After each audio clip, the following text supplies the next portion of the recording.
mismo tiempo que de la tentación jansenista de otro dualismo, el de comunidades y pastores concentrados solo en actividades externas, reformas estructurales vacías de evangelio, organizaciones obsesivas, proyectos mundanos, reflexiones secularizadas, diversas propuestas que se presentan como formalidades que a veces se pretenden imponer a todos. Esto con frecuencia deriva en un cristianismo que ha olvidado la ternura de la fe, la alegría de la entrega al servicio, el fervor de la misión persona a persona, la cautivadora belleza de Cristo, la estremecida gratitud por la amistad que Él ofrece y por el sentido último que da a la propia vida. Se trata de otra forma de engañoso trascendentalismo, igualmente desencarnado. Estas enfermedades tan actuales, de las cuales cuando nos hemos dejado atrapar ni siquiera sentimos el deseo de curarnos, me mueven a proponer a toda la Iglesia un nuevo desarrollo sobre el amor de Cristo representado en su corazón santo. Es decir, en el momento actual de la Iglesia, donde estamos en este cambio de época, es muy fácil encontrar un refugio en lo que el Papa llama reformas estructurales vacías de evangelio. La gran tentación para nosotros, por las razones que enseguida vamos a ver, es convertirnos en meros administradores que organizan bien las cosas, la atención pastoral, pero que han olvidado el alma del Evangelio, que es el encuentro con el amor de Cristo que nos transforma. Ese encuentro con el amor de Cristo se traduce en nuestro interior en las virtudes teologales. Entonces, si yo entendí bien la propuesta de don Jesús, la clave es que lo que hagamos, lo hagamos desde la experiencia fontal para que no se pierda esa alegría del Evangelio. Entonces, ¿de dónde venimos? Y lo primero que tenemos aquí son una serie de datos sobre una sociedad que ha cambiado profundamente. Son los mismos ítems que presentó don Luis en el discurso de apertura de la Conferencia Episcopal Española, de la Asamblea Plenaria de otoño, pero que ya hemos podido actualizar. Él habló de los de 2022, ya están publicados los de 2023. En 2023 la natalidad en España ha caído un 24,7% desde 2013. En 10 años hemos perdido un 24,7% de los niños. La media de nacimiento está en 1,12 niños por mujer en edad fértil. Y el número de hijos de madres extranjeras es del 24,3% del total. Es decir, una cuarta parte de los niños que nacen en España son hijos de madres extranjeras.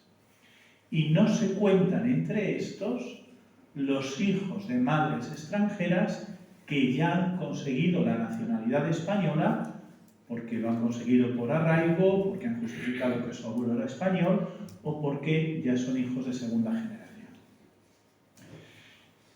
El 49,96% de los niños que nacieron en 2023, casi la mitad, son hijos de madres solteras.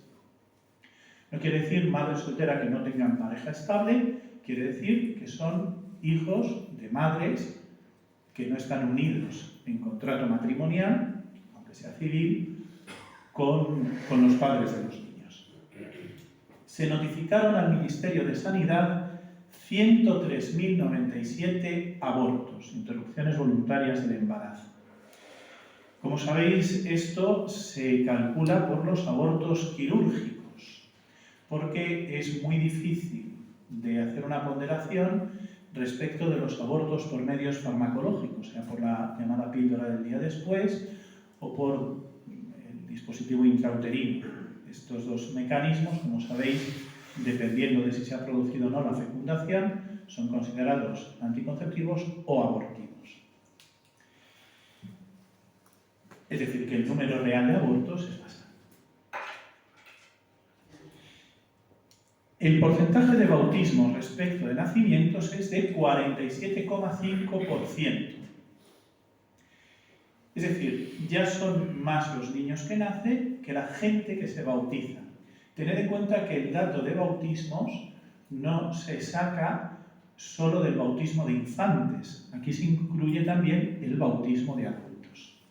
Pero ya más de la mitad de las nuevas generaciones en España no están bautizadas. De las 165.658 bodas que hubo en España, solo 33.500 fueron mediante el sacramento del matrimonio, el 20,22% del total, una quinta parte. En Ávila estamos un poquito mejor porque hubo 491 matrimonios y sacramentales fueron 108, pero vamos, el 21,9%, un pelín por encima de la quinta parte. Y finalmente se registraron 3.679 suicidios en toda España. Sobre estos datos se pueden hacer muchas reflexiones y muchas ponderaciones y seguro que en el café salen ideas muy interesantes. Solamente los aporto para destacar dos cosas. Primera cuestión. No es que vayamos a una sociedad secularizada, es que vivimos ya una sociedad secularizada. Y lo es no solo porque la fe personal sea débil o sea discutible en muchos casos, es que ya no somos ni siquiera culturalmente cristianos. El famoso humanismo cristiano ha caído. Cuando se bautizan menos niños de los que nacen, cuando el matrimonio no se considera necesario contraerlo ante Dios, cuando la natalidad es tan baja, cuando el aborto se produce con tanta frecuencia, la conclusión necesaria es que ya ni siquiera los valores del Evangelio son referentes en nuestra sociedad. Y la segunda conclusión es que, por lo tanto, no podemos postergar la conversión misionera a la que nos invita el Papa. Segundo dato, solo estas 3 viñetas, o diapositivas, o filminas, como decía don Daniel, nos van a servir para datos sociológicos. Esta es el estudio de población en Ávila en el año 2018. Está hecho según los arciprestados antiguos, porque esto, como sabéis, es el estudio que hizo la profesora Beatriz Jiménez de la Universidad Católica, que ya se nos presentó aquí en la formación permanente del clero. Bueno, las zonas más oscuras son las zonas con mayor densidad de población y las blancas las que tienen menos. Un pequeño problema en este estudio, en esta diapositiva que nos presentó, es que fijaos que en verde oscuro están todas las poblaciones que tienen más de 404 habitantes. Hombre, no es ponderable una población de 404 habitantes con una de 10.000 habitantes, como casi tiene Arévalo, la situación pastoral. Pero en todo caso, así estábamos en 2018, esta es la proyección para 2050. Incluso manteniendo el oscurito para sitios de más de 400 habitantes, el hecho es que prácticamente toda la zona de Barco Piedrahíta y casi toda la zona de la Moraña, excepto Madrigal, Arévalo, San Chidrián, Tiñosillos, exacto, Tiñosillos, gracias, ¿cómo se nota que eres el párroco que está ahí por encima de Fontivero? Excepto esto, todo lo demás estará en una práctica despoblación, es decir, la mayoría de las localidades tendrán en el mejor de las previsiones 73 habitantes. ¿Vale? Por supuesto, esto nos surge a una reforma estructural que se está planteando en la Iglesia en Castilla. Vamos a verlo un poquito de pasada, que yo, perdonadme por la publicidad, de la que yo hablé en el epílogo de este libro, que no me dejaron poner en la portada, pero se llama Epílogo para Diócesis Rurales, es una propuesta pastoral, y que el señor obispo, en el Consejo Presbiteral, nos pidió que se comenzara una reflexión al respecto. Pero lo que es muy importante es enlazar aquí con lo que os decía antes, citando la del Exit Nos. Si solo cambiamos las estructuras, podemos caer en el riesgo de una mera conversión externa, que en el fondo no resuelva el problema de fondo. Porque lo primero es la conversión al amor de Jesucristo y entrar en el misterio de la Iglesia. Por eso en el borrador del plan pastoral, que supongo que habréis recibido todos, hay una cita de un artículo de Ranner, aquel en el que se encuentra la famosa expresión "el cristiano del siglo XXI será místico, no será", pues también ahí habla de cómo si el cambio no se hace desde las virtudes teologales, al final es mera manía de organización, no auténtica conversión evangélica. Bueno, ¿cómo hacer una pastoral en clave misionera? Aquí he subrayado algunas de las cuestiones, son pocas, claro, que recoge el Papa Francisco en la Evangelii Gaudium. Pero es muy importante este documento, que no solamente es programático de su pontificado, sino una auténtica brújula para navegantes, como decíamos en el anterior plan pastoral, de un proceso a largo plazo. Sobre todo, esta conversión pastoral nace del encuentro personal con Cristo resucitado y de la vida teologal que el Espíritu Santo infunde en nosotros, ¿vale? Por eso la importancia de las virtudes teologales. Supone saber reconocer cómo el Señor ya está actuando en el corazón de cada persona y de cada situación, que Él nos primerea, dice el Papa. Es decir, se trata de entrar en esa lectura creyente de la realidad, en la cual descubrimos que el Espíritu del Señor llena la tierra y, como da consistencia al universo, no ignora ningún sonido.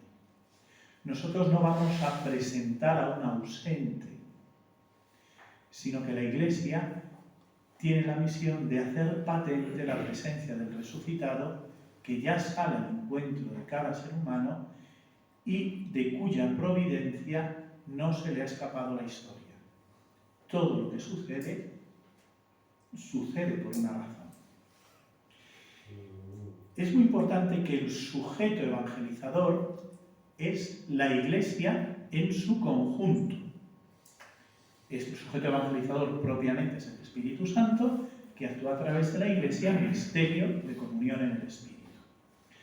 Por eso, el Papa insiste muchas veces en la tentación del clericalismo, que es una tentación que también puede darse en nuestra Iglesia diocesana y contra la que nos previene el plan pastoral. Porque el clericalismo no es solo el tener que ser llamado señor cura y tener unas formas un tanto decimonónicas que ciertamente quizá en nosotros no sean el problema principal. Pero sí el organizar la pastoral desde la perspectiva de los presbíteros en vez desde la perspectiva de la comunidad cristiana. El sujeto evangelizador es la Iglesia. La Iglesia localmente es la diócesis. Las parroquias son la transposición cercana del misterio de la Iglesia. Nuestra organización pastoral muchas veces se reduce a esto. Por ejemplo, las unidades pastorales. Enseguida volvemos a apuntarlo. Pero ¿por qué no están desarrollándose como podrían después de que llevamos ya tantos años hablando de ellas? Porque siguen gravitando en torno a cómo un mismo cura lleva varios pueblos. Cuando la clave no es esa.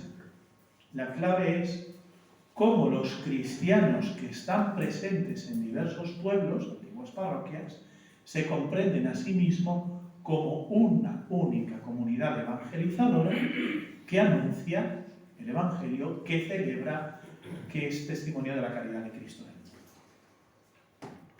Un objetivo de una de esas líneas de fondo del plan pastoral que el señor obispo me ha pedido que presentara es justamente esta: hacer la transposición de una especie de clericalismo implícito a una toma de conciencia de la importancia de la comunidad.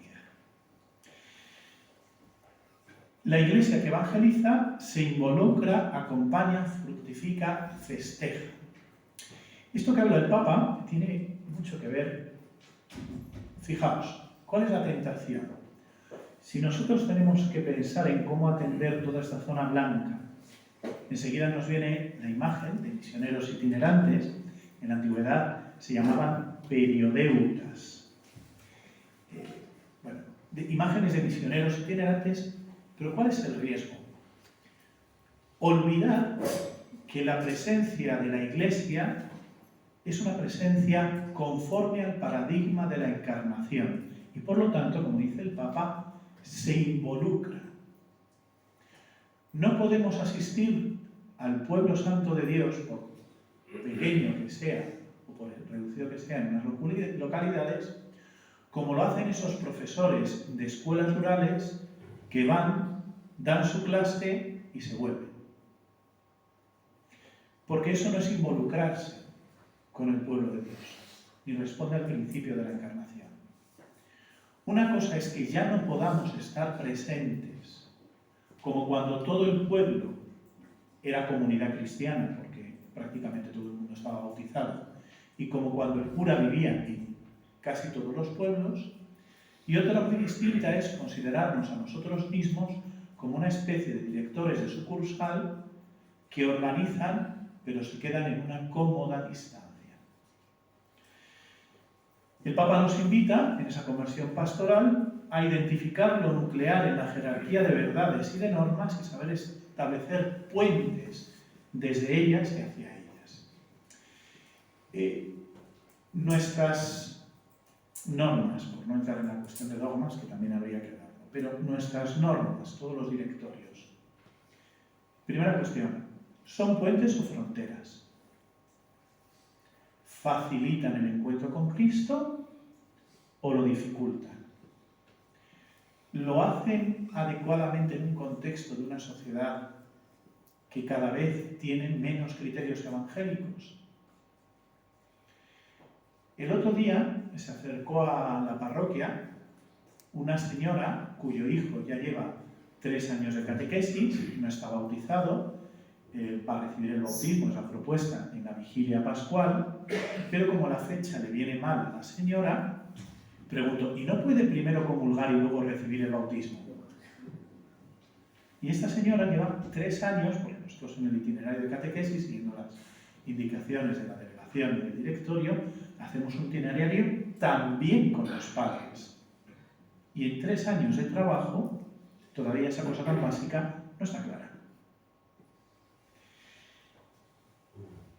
El Papa nos llama a saber iniciar procesos y trabajar a largo plazo sin obsesionarse por resultados inmediatos. El tiempo es superior al espacio.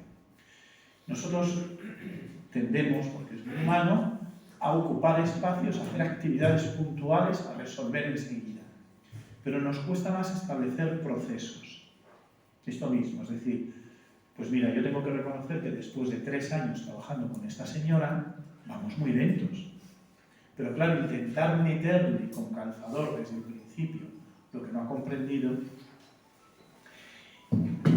no impone ideas ni ideologías preconcebidas, sino que se deja educar por la realidad y valora lo pequeño sin perder la perspectiva de la totalidad, de todo superior a la parte. Bueno,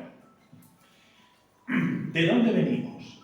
No solamente venimos de esta situación sociológica, de esta llamada universal de la Iglesia, de la conversión pastoral, sino que venimos de un plan pastoral que se centraba en lo esencial de la Iglesia. Por eso, también la propuesta de don Jesús es, si en el plan pastoral aprobado por don José María nos centrábamos en lo esencial de la Iglesia, que es comunión, anuncio, celebración y compromiso, vamos a centrarnos ahora en lo central de la vida cristiana, que es la fe, la esperanza y la caridad. Este itinerario ha sido enriquecedor para nuestra Iglesia. En primer lugar, porque con la metodología que asumimos fuimos un poquito precursores del estilo sinodal. Fue sorprendente cómo un poquito lo que nosotros habíamos planteado con las fichas, después era un estilo parecido al que el Papa nos invitaba con el sínodo. Se han valorado muy positivamente en ese plan que se crearan espacios de comunión, ámbitos de escucha. Incluso muchos de los sacerdotes lo habéis dicho, que ha sido muy hermoso trabajar en los arciprestados, esas fichas, también entre los compañeros. Tenía una ventaja que era muy dúctil, es decir, gracias a que no era una cosa así muy fija, muy establecida, vino la pandemia y nos pudimos adecuar. Vino desde Roma la llamada a la sinodalidad y pudimos hacerle un hueco, igual que para el Congreso Nacional de Laicos. Hemos dado pequeños pasos, pero yo creo que muy seguros, y se ha subrayado el protagonismo del espíritu. Hasta aquí lo mejor del anterior plan pastoral. Pero ¿cuáles han sido sus problemas, sus dificultades? Que nos ha cambiado el paso la pandemia. Es verdad que ha sido una cosa dúctil, pero que nosotros habíamos pensado una cosa y nos llegó la pandemia y tuvimos que cambiarlo todo. Me atrevería a decir que también nos cambió el paso la sede vacante. Porque en una diócesis como la nuestra, una diócesis pequeña, el obispo se involucra en primera persona en el plan pastoral. Don Jesús García Burillo es el administrador diocesano y don Jesús Rico lo asumieron, lo hicieron suyo, pero hacían suyo algo que, bueno, pues les pilló a contrapelo, lo asumieron muy bien, ¿no? Pero es un cambio de paso. Otra crítica que se ha hecho es que en ese plan pastoral faltaba la perspectiva global. Cuando decimos que es una crítica común, que esto es mucho texto, bueno, se nos olvidan tres cosas. La primera cuestión es que los planes pastorales, normalmente en todos los sitios, empezando por la Conferencia Episcopal Española y siendo todas las diócesis, necesitan un planteamiento de fondo en el que entrar, para que sepamos que las cosas no llueven del cielo ni están puestas porque sí, sino que obedecen una lógica interna. Segundo, que en el borrador inicial, que es esto que tengo aquí imprimido, eran 61 páginas, pero que las aportaciones que se van introduciendo lo han ampliado hasta 68. Es decir, que cuando se da a conocer todavía se amplía. Y tercero, que la crítica más grave para el anterior plan pastoral fue precisamente eso, que no se tenía clara una estructura y dice, ¿y esto por qué y para qué? Fue un problema que hubo menos participación de la esperada. Y ha habido parroquias relativamente grandes, incluso arciprestados, que se han descolgado desde el principio del plan pastoral. Se han puesto de manifiesto algunas tensiones en conflicto, ¿no? Y entonces, es decir, en las propuestas había propuestas contradictorias, que tienen que ser integradas, pero claro, no por decreto ley. Es decir, nadie puede llegar a decir, bueno, es que esto que proponéis que es contradictorio, porque unos grupos piensan una cosa y otros piensan otra. La forma de resolverlo es que los implicados entren en una escucha común del espíritu. Si no, uno de los dos grupos se va a ver como vencido y eso es un problema. Y además, se han puesto de manifiesto algunas debilidades, ¿no? En concreto, yo he subrayado 4. La primera es que en las cuestiones del primer anuncio estamos desconcertados.